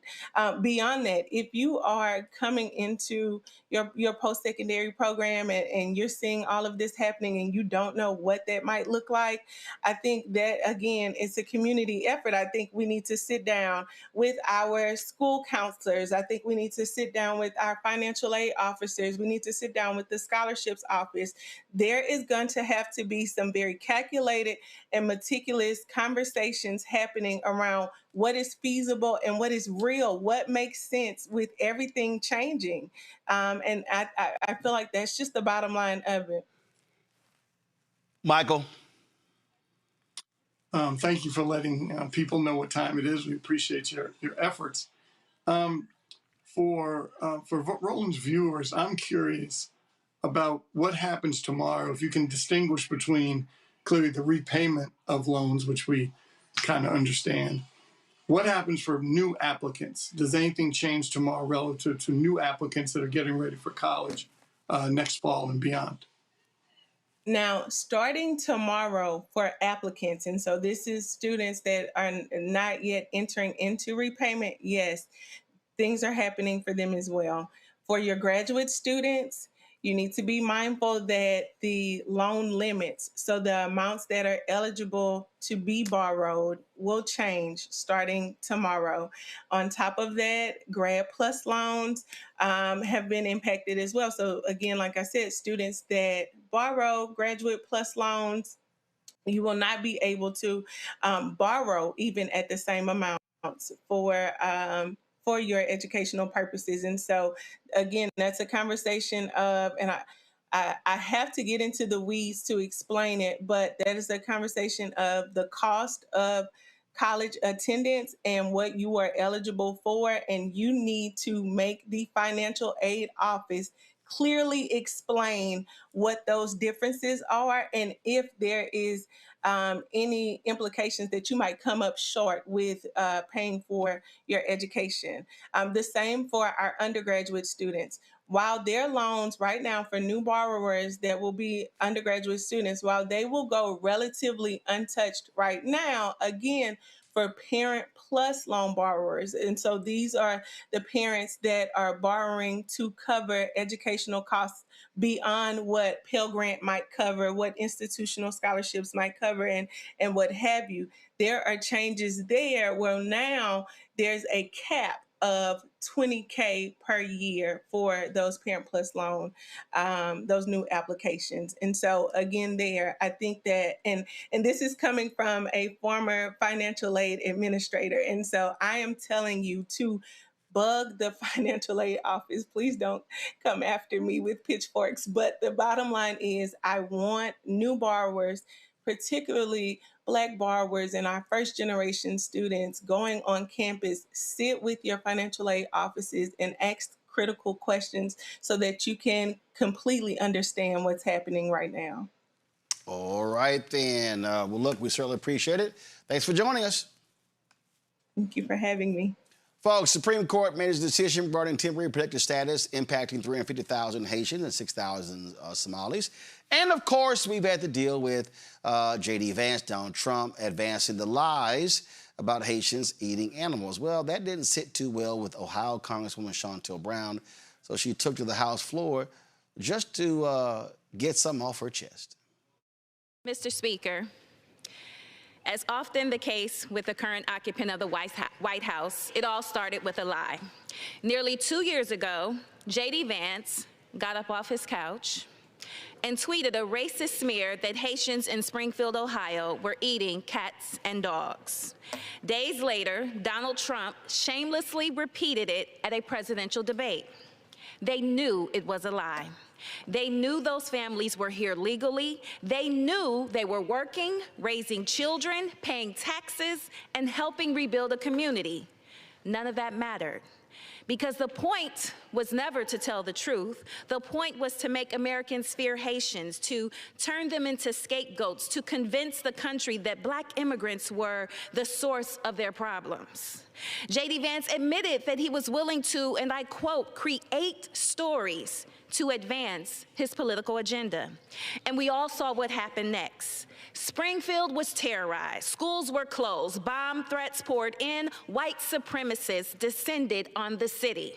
So families lived in fear because two of the most powerful politicians in America decided that a racist smear was politically useful. They never apologized. Instead, they spent 2 years putting that lie to work and turning it into government policy. And now that campaign of fear is the official policy of our government. Last week, the Supreme Court allowed the Trump administration to terminate the temporary protected status, also known as TPS, for hundreds of thousands of Haitians. Not because Haiti is safe, not because the facts have changed, but because this administration wants more people for ICE to deport. Haiti remains consumed by political collapse and humanitarian disaster. The conditions that justified the TPS still exist.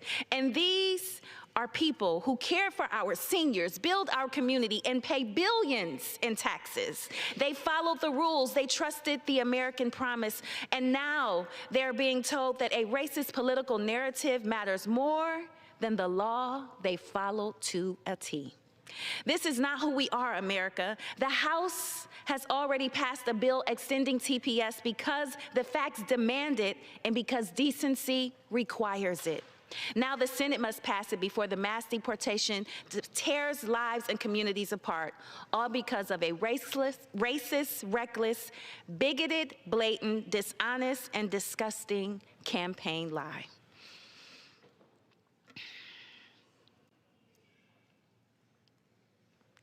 Mr. Speaker, while families are struggling to keep up with rising prices for food, housing, gas, and utilities, this president is focused on something else entirely different: himself. He's spending taxpayer dollars on a lavish White House ballroom. He's tearing up the reflecting pool for another vanity project. He's putting his name and image on anything he can. While Americans are tightening their belts, Donald Trump is building monuments to himself. And 1 year later, Republicans are still celebrating what they call the president's signature legislative achievement. That law ripped health care away from millions of Americans, cut food assistance for families and children, made it harder to afford college, all to hand out massive tax breaks to the wealthiest people in America. It was a transfer of wealth from working people to wealthy people. 17 million Americans have lost health care. More than 4 million Americans, including 800,000 children, have already lost access to basic food assistance. Meanwhile, the wealthiest, 0.1% receive tax cuts worth nearly $250,000 just last year. So I'll ask a simple question. How has Trump's big ugly law helped the American people?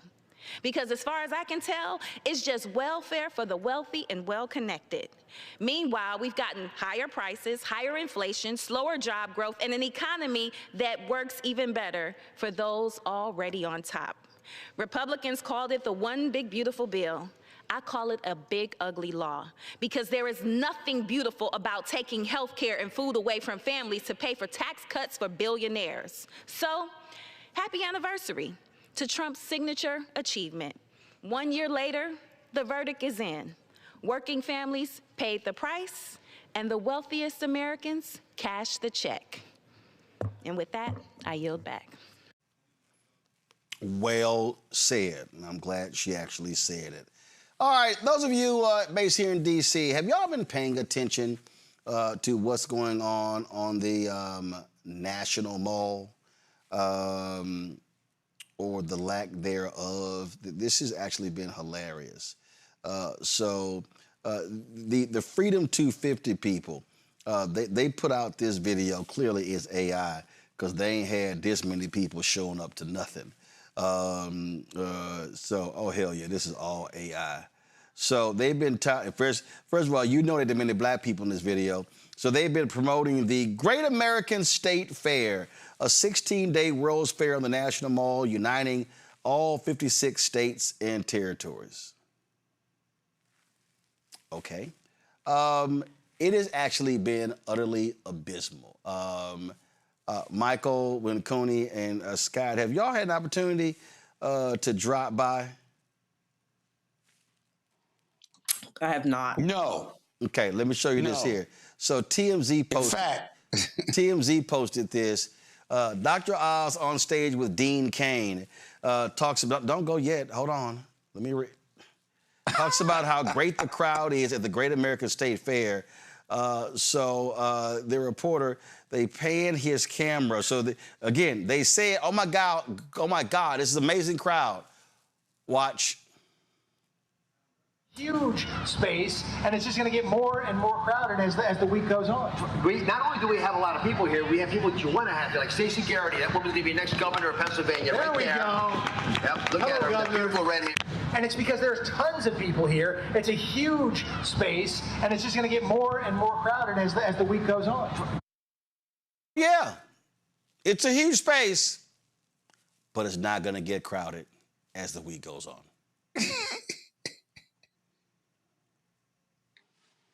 There's room to grow.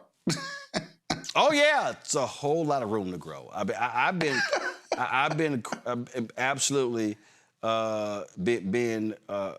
just cracking up. Oh, hold up, and you know we got to sit here and go to white nationalist TV, Fox News.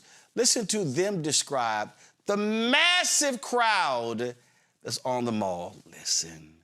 Well, I'm John Roberts. Good to be back with you again here in Washington. Back with you. It's even warmer today than yesterday.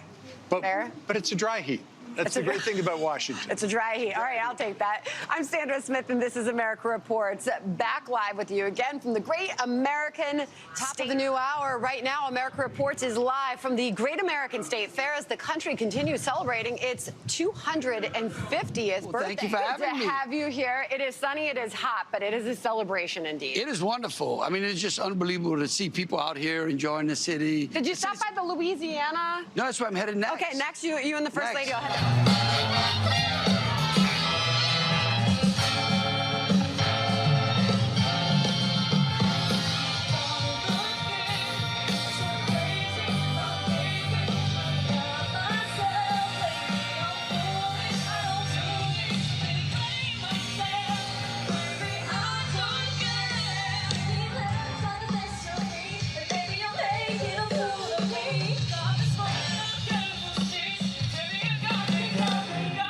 Of days where we're at right now is actually called the National Mall. It's been renamed, of course, the Great American State Fair. We have all 50 nifty United States and 6 territories being represented here. It's an awesome, awesome display of what makes America so amazing and so beautiful, right?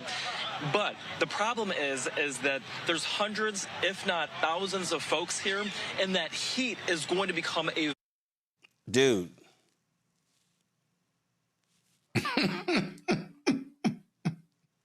I'm sorry. He just said hundreds of that. Can I zoom? Maybe he's talking about blades of grass.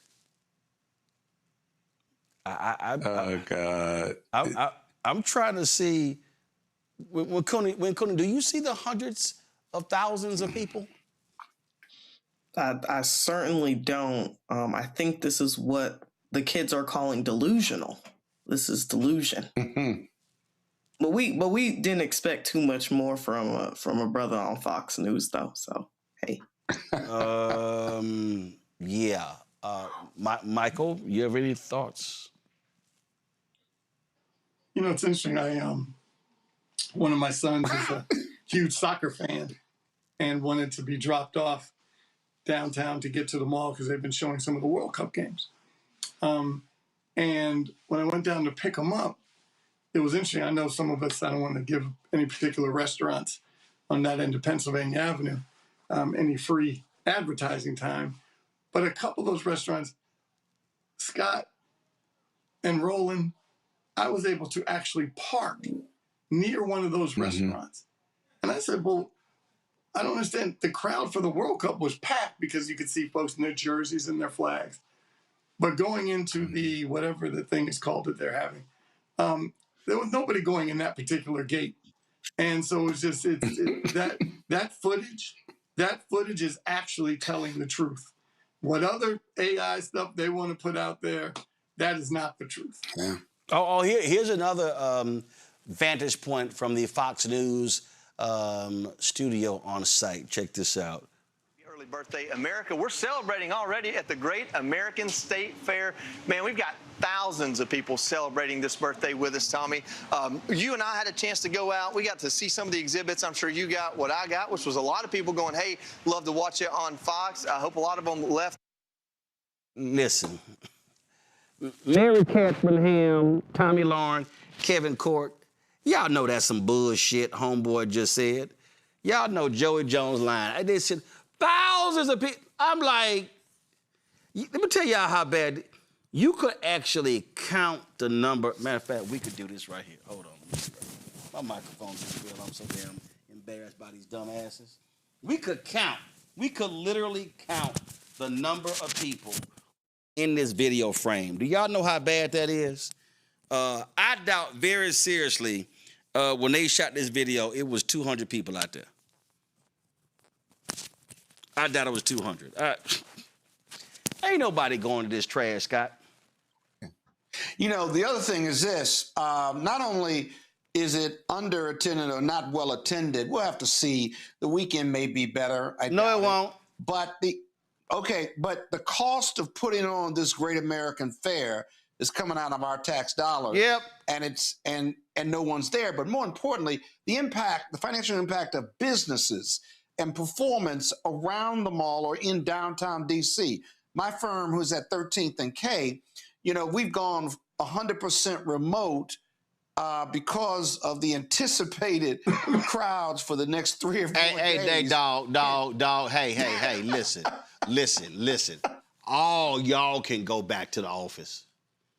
So a lot of the law firms are on remote. I said the same thing. I went into the office today. I said, hey, this is cool. There's no traffic and stuff. All y'all can go. Listen. I was gonna come back downtown. Listen. We 3 blocks from your office, and I ain't had. You're closer than I am. I ain't had no problem parking. I mean, we had no problem. If y'all want more laughs, this guy Aaron Rupar, he put together every Fox News live shot from Trump's post-rapture-like state fair on the National Mall. Y'all, this is the funniest thing you're going to see today.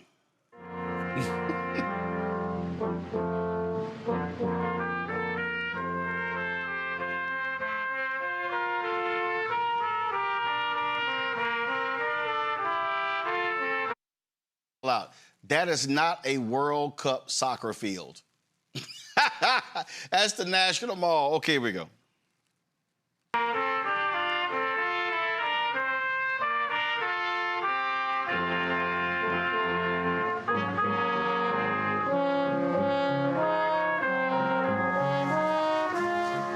Wow, that was a beautiful sight.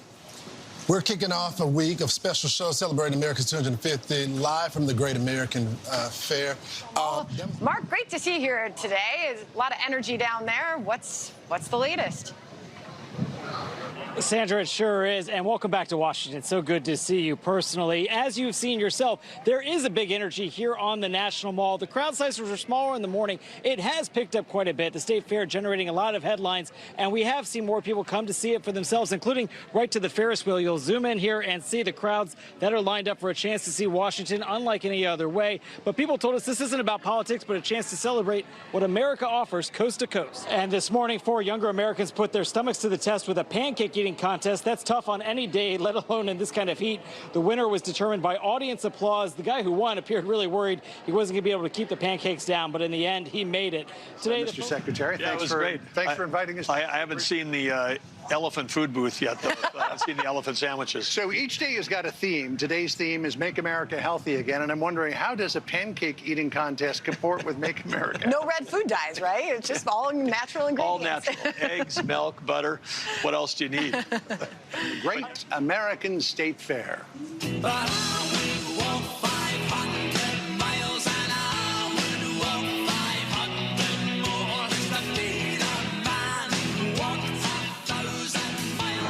Not to help me out. I want to be a part of this.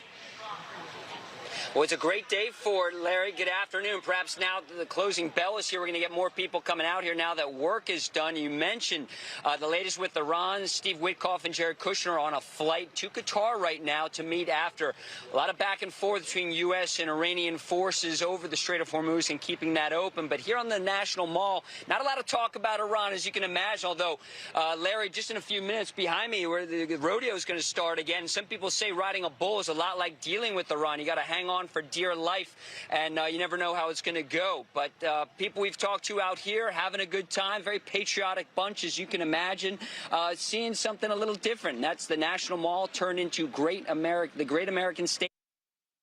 He said there's not a lot of talk out here about Iran. It ain't a lot of talk, period, 'cause ain't nobody out there. Yo.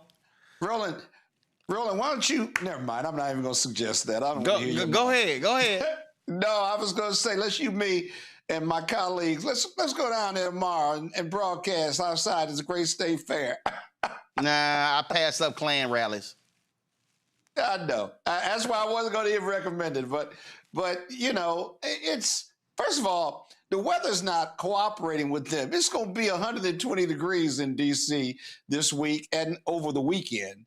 That's not even healthy. And while the layout seems very interesting, the folks aren't there. And it's the week of the 4th of July. The 4th is on Saturday, I think. So very few people are working this week leading up to the 4th. So I'm a little surprised that the crowds aren't better. But we'll see. Or maybe we won't. We won't see. Because ain't nobody going to that bullshit. Okay, all right. This just in. So apparently, and this has been reported, we've said this consistently, that what we are witnessing is one of the most absolutely corrupt administrations ever. Not one of these. It is the most corrupt.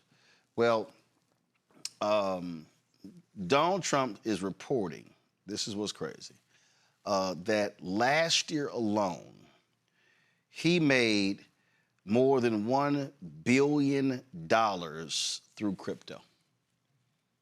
If you want to talk about somebody who is, y'all, this is how it. Him and his family's made more than $1 billion. There's a new mineral rights deal with another country where his children and a cabinet member's son could make $1 billion. It is now, it ain't even a secret anymore They're saying if you want a pardon, all you got to do is pay anywhere from $2 million to $6 million. You got it. Yeah. This is, without a doubt, a corrupt administration. And this is also why Mike Johnson and Republicans are scared. This is why Donald Trump is scared to death of Democrats winning the House, Michael, because he knows his ass getting impeached. Yeah. He knows it because all the illegal crap he's doing. And if he doesn't get impeached, because I know there are some folks in leadership that aren't big fans of impeachment, but nonetheless, there will be investigations, subpoenas, people have to come and testify under oath. So all the accountability stuff relative to oversight, that will happen. And they are frightened and terrified of that. And obviously, depending on what happens with the Senate, so that's why some of the leadership aren't big fans of impeachment, because if you go through that whole process and he goes to the Senate and still gets acquitted, why go through it all? Now, who knows how people change after November. But nonetheless, the investigations, the subpoenas, testifying under oath, and having some real accountability of how things are being, how money, taxpayer dollars are being spent, that's what they're frustrated about.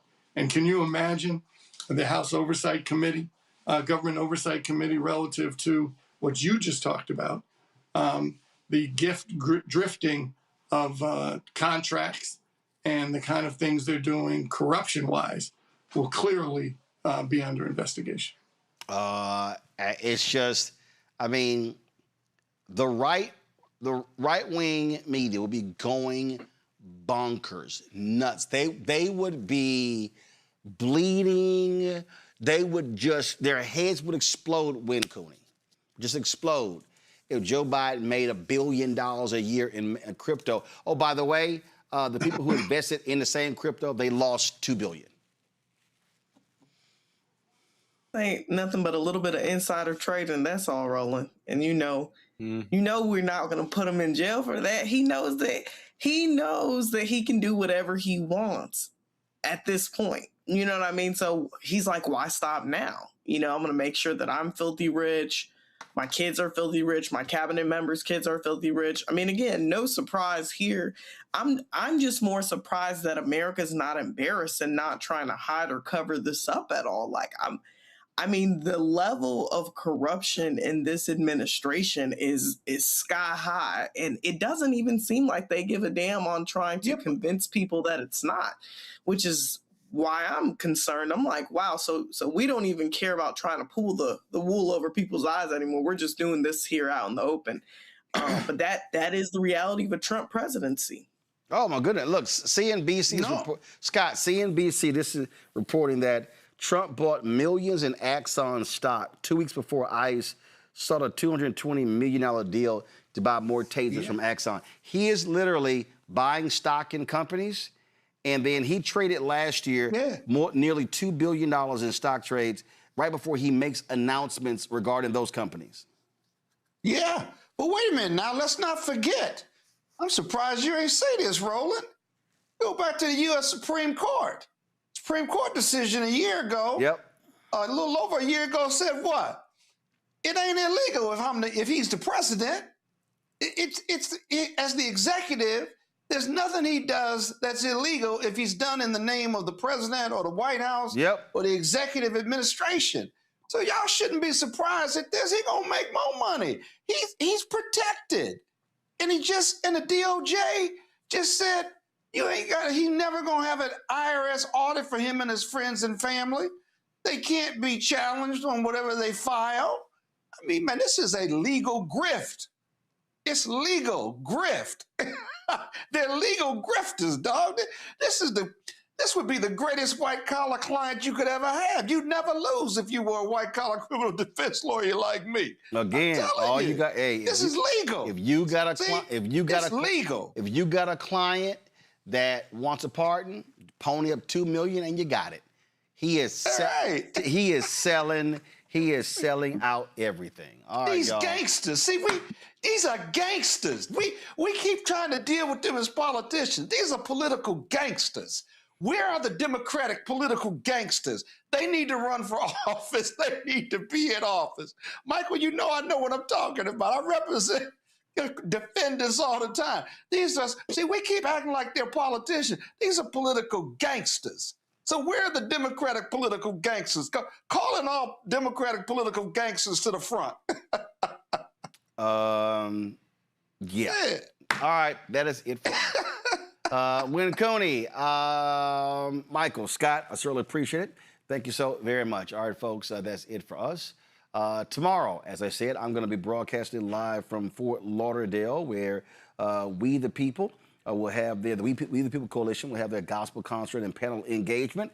That's going to be 6:30 to 9:30, and so we'll have a shortened show, and then we'll go right into that particular panel. And so an engaging critical conversation is happening tomorrow right here on Roland Martin Unfiltered and the Black Star Network. Folks, you want to support the work that we do, join our Bring the Funk fan club. If you want to support, please do so via Cash App. Use the Stripe QR code. You see it right here. That's for Cash App and credit cards as well. And so, again, if you want to use the Stripe QR code, all you got to do is just go right there and contribute, and we certainly would appreciate that. If you are checks and money order, you want to go to P.O. Box. First of all, make it out to Roland Martin Unfiltered, P.O. Box 57196, Washington, D.C., 20037 7-0196.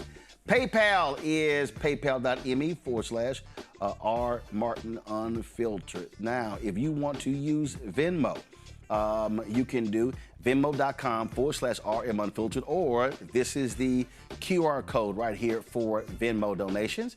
And so you can just pay right there. I would appreciate that. And that's all you got to do. And of course, Zelle, Roland@RolandSMartin.com, Roland@RolandMartinUnfiltered.com. Download the Black Star Network app, Apple phone, Android phone, Apple TV, Android TV, Roku, Amazon Fire TV, Samsung Smart TV. You want to get our Roland Martin Unfiltered swag? All you got to do is go to ShopBlackStarNetwork.com. All those hats and T-shirts, all that good stuff. You go to ShopBlackStarNetwork.com, and so you see a QR code there as well. All the products that you see right here in our studio, these products are all, of course, available on ShopBlackStarNetwork.com. These are all Black-owned companies that are on ShopBlackStarNetwork.com, so you name it. So go to our marketplace, you get to peruse all of the products, and you can check it out. And when you go to ShopBlackStarNetwork.com, we got our own America at 250 stuff that you can purchase, and so let's show those products. You can check it out. And so we were real clear. If you look at our shirts right here, no, go back, you're too fast, go back. This first shirt said, "This is our home, and this is our country. Beneath its soil lie bones of our fathers. For it, some of them fought, bled, and died. Here we were born, and here we will stay." That is a quote from Paul Robeson. Let's go to the next one. That's right. "Be true to what you said on paper." That was a quote from Reverend Dr. Martin Luther King Jr. First of all, okay, let's go to the next one. All right, you see it right here. Here are the bags as well. Keep going. What else we got? Let's show the next one. That's right. "I love America more than any other country in this world. And exactly for this reason, I insist on the right to criticize her perpetually." It's a quote from James Baldwin. All right. "We're not here to bring politics to our morality, but to bring morality to our politics." Bob Moses said this in 1964, one of the Mississippi Freedom Democratic Party leaders and SNCC leaders. And we are not fully free. Freedom is a work in progress. All right. What else we got? Same thing with the handbag and T-shirt. And so if you go to our marketplace segment, you will see all of those products right there at ShopBlackStarNetwork.com. All right, y'all. Shout out to Bowie State. I am repping Bowie State today. I got their shirt on. And so last week they had a polo, so I just got this T-shirt. So I don't have a Bowie State polo, but we rocking this one here. And, of course, Bowie State got the right colors, being black and gold. So we appreciate that as well. Folks, that's it. I'll see y'all tomorrow right here, Roland Martin Unfiltered on the Black Star Network. Holla!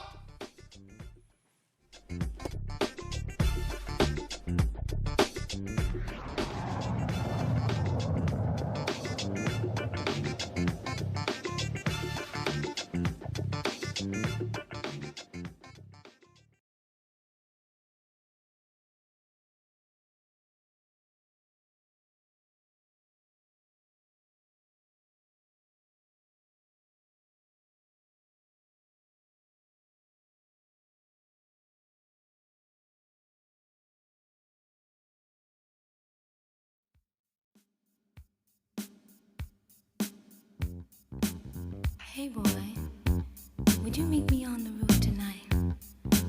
I got a surprise for you.